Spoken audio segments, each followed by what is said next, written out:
రేవంత్ రెడ్డి దొర అబద్ధాలు కాటన్ దొర సర్వే మీద రేవంత్ రెడ్డి దొర గారు కాటన్ దొర గురించి ఏదో నిన్న వ్యాఖ్యలు చేశారు.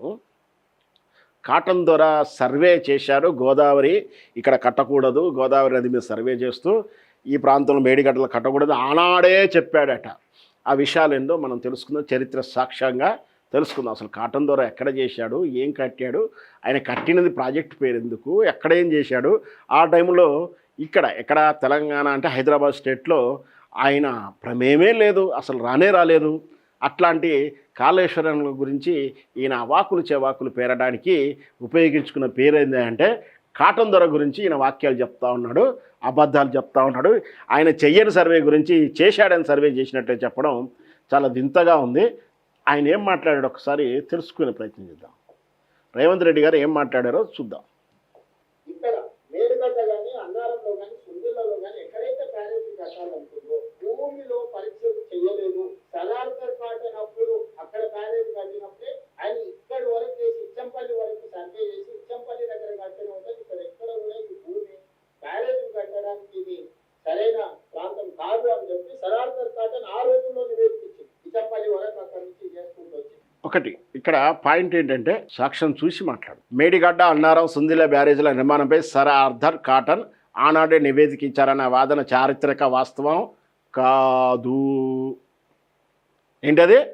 చారిత్రక వాస్తవం కాదు. ఆనాడే ఆయన రిపోర్ట్ ఇచ్చారని ఒక్క పత్రం, ఒక్క ఆధారికంగా ఎక్కడైనా చూపిస్తారా? పోనీ ఆత్మకథలోనో ఇంకో వాళ్ళు రాస్తారే కొందరు, ఇష్టం వచ్చిన వాళ్ళే రాసేసి ఎక్కడో ప్రచురించేస్తారు. మళ్ళీ తీసుకొచ్చి ఆల్రెడీ చెప్పారు. ఇవన్నీ గాంధీ నెహ్రూల గురించి వాళ్ళ పుస్తకాలు ఎక్కడో రాసుకుంటారు. ఆయన పుస్తకంలో రాశాడు గాంధీ గురించి అని చెప్పి మళ్ళీ వీళ్ళు అదే దొంగ సాక్ష్యాన్ని వీళ్ళు చూపిస్తున్నారు. గట్లాంటి సాక్ష్యాన్ని చూపించండి. మేడిగడ్డ అన్నారం సుందిల బ్యారేజీల నిర్మాణంపై సర్ ఆర్థర్ కాటన్ ఆనాడే నివేదిక ఇచ్చారన్న వాదన చారిత్రక తప్పిదం, వాస్తవం కాదు. ఈ అంశంపై అందుబాటులో ఉన్నంత స్పష్టత ఏముందా అంటే రాజకీయ ప్రకటన మాత్రమే ఇది. అది కథ. అంటే పొలిటికల్గా ఏదైనా మాట్లాడుకుంటారు, మనకి ఎందుకులే ముచ్చట, మీరు గట్లాంటి ముచ్చటనే నన్ను అడగొద్దు అని చెప్తుంది గూగుల్. కాళేశ్వరం ప్రాజెక్టులో జరిగిన అవినీతి, మేడిగడ్డ బ్యారేజీ పిల్లలు కుంగిపోవడంపై రాజకీయ నాయకుల విమర్శల భాగంగానే ముఖ్యమంత్రి సర్ ఆర్థర్ కాటన్ పేరును ప్రస్తావించారు. కానీ ఆయనకేమీ తెలియదు అని చెప్తా ఉన్నది. చరిత్ర ఏం చెప్తుందంటే సర్ ఆర్థర్ కాటన్ గోదావరి నదిపై అప్పట్లో దిగువన గల ధవళేశ్వరం బ్యారేజ్ మాత్రమే నిర్మించాడు. ఆయన ఇంకో ప్రాజెక్టు గురించి ఆయన ఆలోచించలేదు. ఏ సుందిల కడదామా, మేడిగడ్డ కడదామా అని ఆంధ్రప్రదేశ్ నుంచి హైదరాబాద్ స్టేట్కి వస్తాడా? హైదరాబాద్ నిజాం రాజుకు తెలివి లేదా? హైదరాబాద్కు సర్వేలు లేవా? ఆయన ఎక్కడో కాటన్ దొర రాజమండ్రి నుంచి వచ్చినటువంటి కాటన్ దొర హైదరాబాద్కు వచ్చి తెలంగాణ హైదరాబాద్ స్టేట్కి వచ్చి గోల్కొండ కోటకు వచ్చి సర్వేలు చేశాడా? గోదావరికి వచ్చాడా? చారిత్రక ఆధారాలు ఉన్నాయా? నిరూపణ చేయగలుగుతారా? మీకు దమ్ముందా? ఛాలెంజ్ చేస్తూ చూపించగలుగుతారా? మేము హోదా ఉంది, మమ్మల్ని ఎవరు ఎదిరించారు, ఎవరు ప్రశ్నించొద్దు, ప్రశ్నిస్తే లాగుల తొండలేస్తాం, తొడపాశం పెడతాం అనేటాళ్ళు కాబట్టే కాదు ఇట్లా మాట్లాడుతున్నారు. సర్ కాటన్ ద్వారా గోదావరి నది అప్పట్లో దిగుగల ధవళేశ్వరం బ్యారేజ్ మాత్రం నిర్మించారు. అంతకుమించి ప్రాణహిత గోదావరి నది పరివాహక ప్రాంతంలో ఎగువ బ్యారేజీలు కట్టకూడదని ఆయన ఎప్పుడూ సర్వే చేసి నివేదిక ఇవ్వలేదు, సర్వే చేయలేదు. నేషనల్ డ్యామ్ అథారిటీ మరియు రాష్ట్ర ప్రభుత్వాల మధ్య రాజకీయ మరియు ఇంజనీరింగ్ పరమైన లోపాల చుట్టూ తిరుగుతుంది తప్ప దీనికి సర్ ఆర్థర్ కాటన్కి ఎలాంటి చారిత్రక సంబంధం లేదు. ఇది వాస్తవం. కాటన్ దొరను తీసుకొచ్చి ఈ రెడ్డి దొర గారు ఎందుకు మళ్ళీ రాజకీయం చేస్తున్నారో చెప్పాల్సి ఉంటుంది.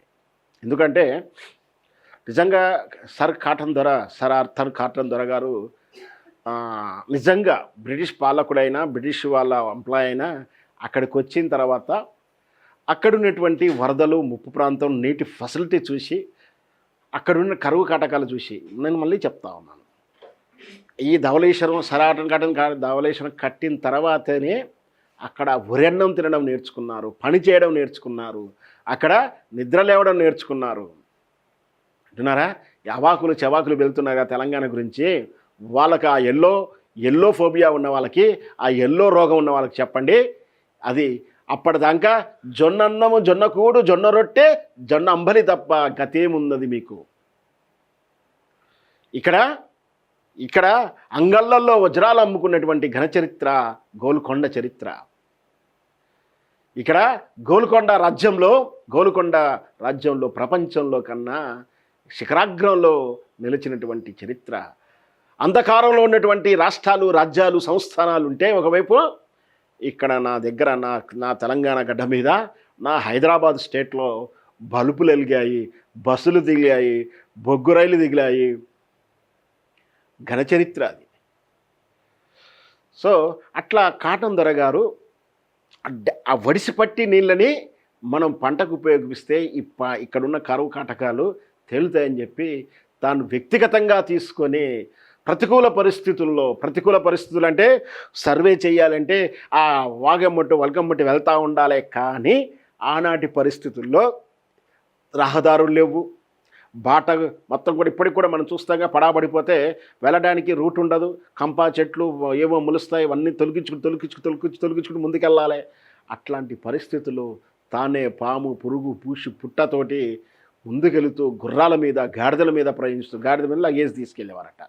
గుర్రాల మీద ముందుకెళ్తూ స్థానికులు అంటే భాషాంతరాలు ఉన్నా కూడా స్థానిక నాయకులను పట్టుకొని, స్థానిక భూస్వాములను అంటే ఆర్థిక సాయం చేశారు, వాళ్ళని పట్టుకొని ఆ ధవళేశ్వరం అంతా తిరిగి ప్రాజెక్టు చేసి ఆయన ఆ రోజునటువంటి అనిశ్చిత పరిస్థితుల కారణంగా కలరా వ్యాధి అంటే దోమలు ఇవన్నీ ఉంటాయి కదా, ఆయన వెళ్ళిందే మార్గం అలాంటి దాంట్లో అయినా కూడా ఆరోగ్యం క్షీణించినా కూడా ధవళేశ్వరాన్ని కట్టి తీర్చి వాళ్ళ బ్రతుకుల్లో వెలుగు నింపినటువంటి దొర ఆయన.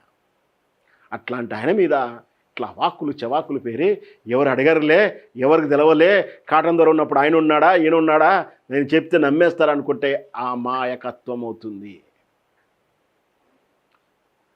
వాళ్ళ సర్వేలకు సంబంధం లేదు.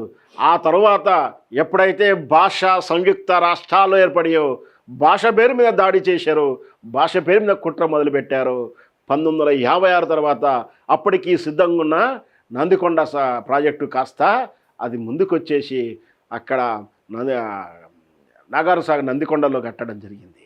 దానికి ముందు అక్కడ లేదు, అది అక్కడ కట్టకూడదు. అది అయినా ముడ్డి మనకు పెట్టి మూతి నోరు వాళ్ళు తెలుసుకొని వెళ్ళిపోయి ఖచ్చితంగా అన్యాయం చేసిరు. గా ప్రాజెక్టు గురించి, గా సర్వే మార్పుల గురించి మాట్లాడాలే కానీ ఈ పనికిరాని సర్వేల గురించి అబద్ధాలు చెప్పదలుచుకుంటే నేను ఇంతకుముందే చెప్పాను, పిచ్చి కుక్కని ముద్రేసి చంపాలని చూసేటువంటి కుట్ర, సర్వేల పేరు మీద, రిపోర్ట్స్ పేరు మీద ఇవన్నీ కుట్రలు చేసి మీ తప్పును కప్పుపుచ్చుకోవాలని చూస్తున్నా ప్రజలకు అర్థమవుతూ ఉంది. ఇప్పుడు మౌనం వహిస్తున్నారు. మేమేమీ చేయలేని పరిస్థితి. మీ దౌర్జన్యాలకి, మీ పోలీస్ కేసులకి, మీ దబాయింపులకు కొంతమంది భయపడి మౌనంగా ఉన్నారు. కానీ కర్మ మనం అనుభవించాల్సిందే 2.5 సంవత్సరాలు ఇంకా అని చెప్పి మౌనంగా ఉన్నారు. ఖచ్చితంగా మీకు అమృతమైన అవకాశం వచ్చింది. మళ్ళీ చెప్తా ఉన్నాను, రేవంత్ రెడ్డి గారికి కలలో కూడా నిద్రపోతే ముఖ్యమంత్రి అయ్యే ఉన్నటువంటి అవకాశాలు రాదు. ఎందుకంటే పరిస్థితులు అలాంటివి. కాంగ్రెస్ పార్టీలో రాదు, ఆయన తెలుగుదేశంలో ఉన్నాడు, తెలుగుదేశంలో ఆయన ముఖ్యమంత్రి కాలేడు, కాంగ్రెస్లో గెస్ట్ ఆయన, బీఆర్ఎస్లో పొసగదు, బీఆర్ఎస్ పార్టీలో ఉంటే ఆయన ముఖ్యమంత్రి ఎట్లా కాగలడు? కాగలని కళ ఎవరైనా కంతారా? కంతే వస్తుందా? అయినా కూడా ముఖ్యమంత్రి అయ్యేటువంటి అద్భుత అవకాశం వచ్చింది. ఎట్లాంటి అవకాశం అంటే మహోన్నత శిఖరమైన కేసీఆర్ని కాదని నీకు అవకాశం ఇస్తే ఆయనను మరిపించేటువంటి, ఆయనను తలదన్నేటువంటి పాలన మీరు చేయాలి. అంతకన్నా జనరంజకంగా చేయాల్సినటువంటి మహోత్తరం మీకు అవకాశం వస్తే అనుక్షణం అనుదినం కేసీఆర్ను గుర్తు చేసుకునేలా పాలన సాగుతూ ఉంది మీది. ఎవరైతే కేసీఆర్ దిగాలని బల్పం కట్టుకొని కుట్రతో, కుతంత్రతో, ఆఫ్ నాలెడ్జ్తో మాట్లాడిన వాళ్ళు ఉన్నారో, ఇంకా మాట్లాడినటువంటి వాళ్ళు ఈరోజు అదే కేసీఆర్ మీద దుమ్మెత్తిపేసిన వాళ్ళు ఈరోజు ఆయన ఋషి కాదు, మహారుషిలాగా కనిపిస్తున్నారు. నేను అందుకే చెప్తున్నాను, ఇంకా రాబోయేలో ఆయన యుగ పురుషులుగా కనిపించిన ఆశ్చర్యపడక్కర్లేదు. మహాన్నటువంటి విశ్వరూపం ప్రదర్శించి శ్రీకృష్ణ పరమాత్మలు విశ్వరూపం ప్రదర్శిస్తే ఏ విధంగా తన్మయం చెందుతామో అట్లా తన్మయం చేసేటువంటి గొప్ప ఫీలింగ్లోకి వెళ్ళిపోతుంది తెలంగాణ సమాజం. ఎందుకంటే మీరు చేస్తున్నటువంటి దాష్టికాల గురించి, మీరు చేస్తున్నటువంటి ద్రోహం, తెలంగాణ గడ్డకు చేస్తున్న ద్రోహం వల్లనే మళ్ళీ కేసీఆర్ ప్రతి క్షణం గుర్తుకొస్తూ ఉన్నాడు. ఆయన మహోత్తర శిఖరం అయిపోతున్నాడు. కైలాసగిరిలో మనకు తెలుసు, భూ కైలాసం గురించి, భూమి మీద పెట్టినటువంటి ఆత్మలింగం ఎట్లా ముట్టుకుంటా ఉంటే పెద్దగా అయిపోతుందో అట్లాగే మీరు చేసిన ప్రతి చర్యకు కేసీఆర్ ఆత్మలింగం ఇలా పెరిగిపోతూ ఉంది తెలంగాణలో. మహత్తరమైన అవకాశం వచ్చింది రేవంత్ రెడ్డి గారు. ఇకనైనా మీకు 2.5 సంవత్సరాలు ఉన్నాయి. జనరంజకంగా పాలించండి, తెలంగాణ ప్రయోజనాలకు అనుకూలంగా పరిపాలించండి. మీరు ఊపదండిగా చెప్పడం కాదు, ప్రజలకు అర్థమయ్యేలా కావాలి. ప్రజలేం కోరుకుంటున్నారు అది కావాలి. మీరు చెప్పేదంతా వక్రీకరణ భాష, మీరంతా బుల్డోజింగ్ భాష మాట్లాడుతూ ఉన్నారు. ఖచ్చితంగా తెలంగాణ ప్రయోజనాల గురించండి. కేసీఆర్ని పక్కకు పెట్టారు, అద్భుతంగా మీకు అవకాశం ఇచ్చారు, మీరు దాన్ని సార్థకతం చేసుకోండి అనేది నా మనవి.